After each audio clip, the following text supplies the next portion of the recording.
Prirodna prihrana i zaštita biljaka je posebno aktuelna u vrijeme sadnje u vrtu. Tražimo prirodne načine sa kojima ćemo biljkama osigurati povoljne uslove za razvoj. Najpovoljnije vrijeme da se upravo to odradi jeste prilikom sadnje presadnica u vrt. Najveći problemi javljaju se u rano proljeće i u vruće ljetne dane, kada dolazi do oscilacija u temperaturama, izmjenjivanja sunčanih i kišnih razdoblja, dolazi i do stvaranja idealnih uslova za razvoj gljivičnih oboljenja na biljkama. Najizazovnija borba svakako je ona sa plamenjačom na paradajzu i drugim biljkama koje su osjetljive na ovo oboljenje. U ishrani povrća često govorimo koliko su važni dušik, fosfor i kalij, a zaboravlja se značaj mikroelemenata, posebno joda. Osim toga, on ima važnu ulogu kada je u pitanju kontrola i zaštita od štetnika i bolesti, poboljšanje imuniteta biljaka. Upotrebljava se i za dezinfekciju tla. Nedostatak ovog elementa očituje se kroz loše zametanje plodova, truljenje cvjetova, biljke kasnije stupaju u fazu cvjetanja i plodonošenja, smanjuje se veličina plodova, opada imunitet biljaka i one postaju meta napada nematoda, ličinki i raznih gljivica. Pri nedostatku joda u samim plodovima smanjuje se sadržaj škroba i mijenja njihova kvaliteta i okus. Najčešće se koristi kao gnojivo, ali i za prevenciju bolesti kao što su plamenjača, pepelnica, truleži. Djeluje i na prve znakove infekcije. Upotrebljava se zalijevanjem ili kao folijarno hranjivo, to jest prskanjem preko lista.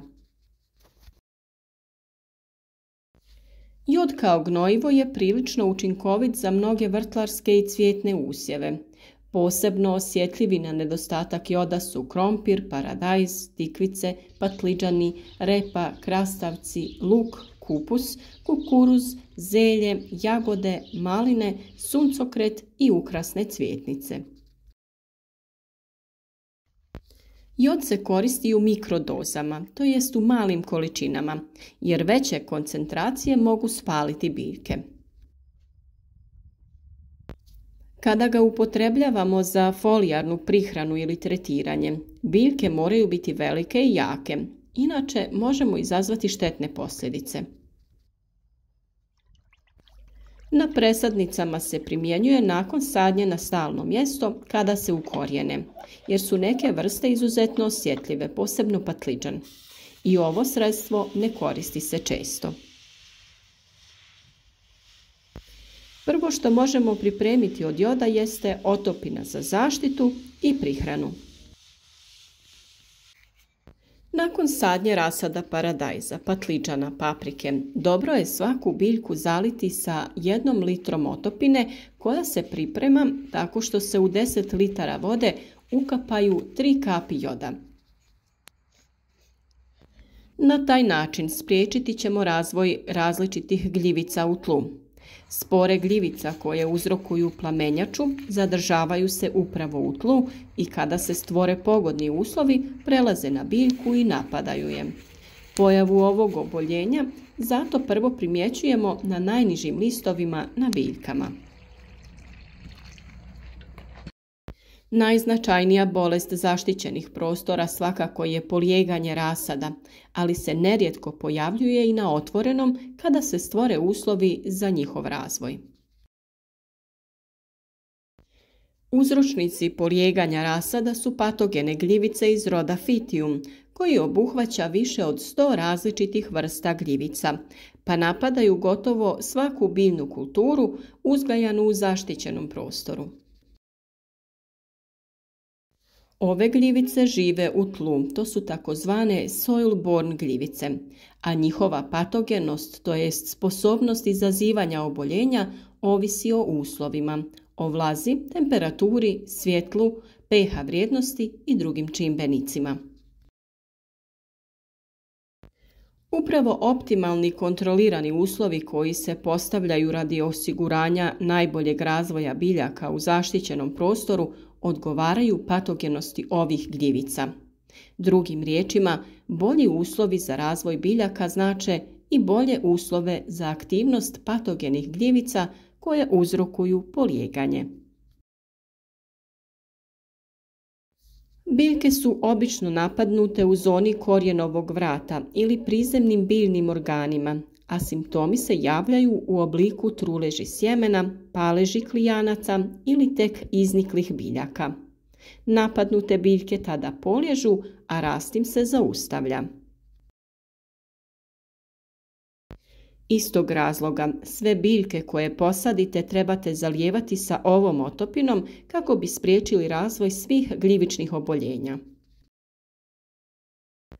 Za krastavce se na 9 litara vode dodaje 1 litra mlijeka i 12 kapi joda.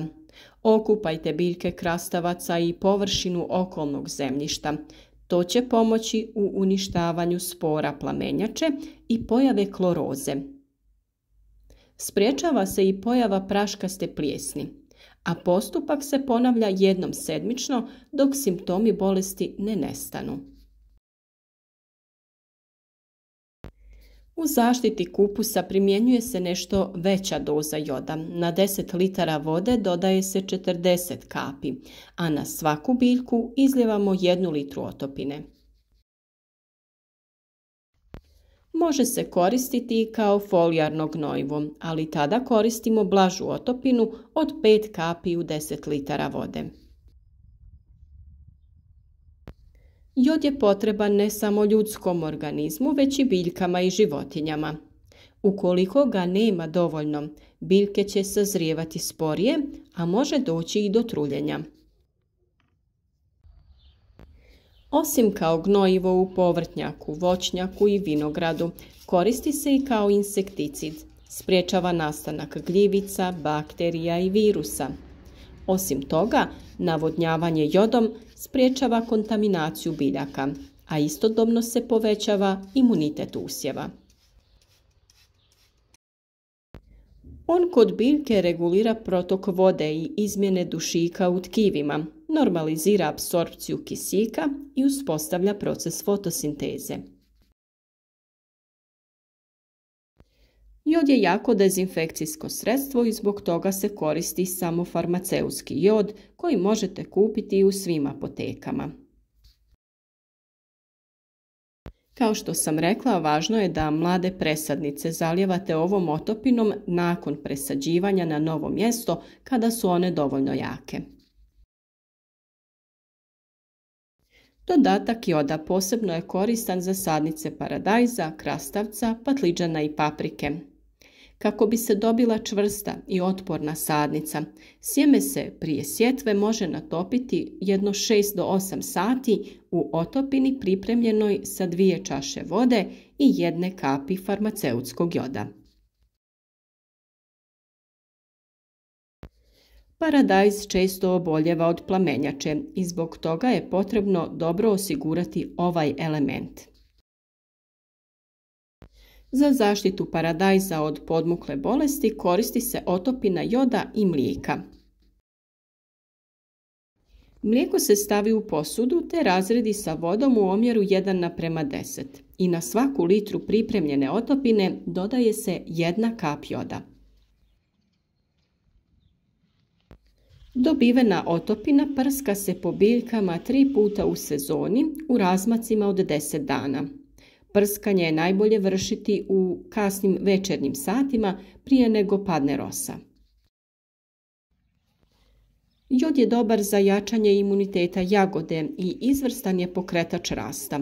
U proljeće, nakon što smo sigurni da više neće biti snijega i da se kompletno otopio, nasad i jagoda tretiraju se otopinom od 10 litara vode u koje smo dodali 10 kapi joda. Postupak se obavlja 3 puta svakih 10 dana. Tretman ne samo da jača, nego i štiti biljku od sive truleži. Kućne biljke također vole ovaj element. Da biste produžili cvjetanje i poboljšali njegovu kvalitetu, 1 do 2 kapi farmaceutskog joda razrijedite u 1 litri vode i zalijte biljke. Vrtlari također mogu učinkovito koristiti jod za borbu protiv insekata koji ugrožavaju nasade. Konkretno, otopina mlijeka i joda dobro pomaže protiv lisnih uši koje se brzo šire na usjevima voća i povrća. Za pripremu smjese koristi se omjer mlijeka i vode 1:10 i na svaku litru otopine dodaje se po 1 kap joda. Ukoliko koristite litru mlijeka i 10 litara vode, tada dodajete 10 kapi joda. Sličan sastav obilno se prska po drveću i grmlju kada se otkriju štetnici. Za suzbijanje mrava je učinkovito navodnjavanje tla koje štetnici koriste za svoja skloništa sa otopinom joda u omjeru od 2 kapi na 5 litara vode. Vrlo je važno da dobro pazite i dozirate jod u ovim pripravcima. Premašite li navedene doze, tretman ponovite više puta nego što biste trebali ili ga koristite uz dodatna gnojiva bogata jodom, doći će do kontra učinka. Biljku bi mogli spaliti, a možete i uništiti korisne bakterije iz tla. Iako je ovo prirodna zaštita i hranjivo, vrlo je važno da se koristi u navedenim količinama. Jod u sastavu proteina i aminokiselina sudjeluje u sintezi, metaboličkim procesima vode i dušika, sudjeluje u disanju biljaka, prirodni antiseptik, djeluje protiv većine virusa, bakterija i gljivica koje ugrožavaju normalan razvoj biljnih kultura. Također biljke moraju održavati potrebnu razinu joda tokom razdoblja formiranja pupova i plodova. Nadamo se da vam je ovaj savjet bio koristan i da ćete se i dalje družiti s nama na našem kanalu, podržati naš rad sa lajkom ili podijeliti video sa prijateljima kako bi i oni imali koristi od naših savjeta.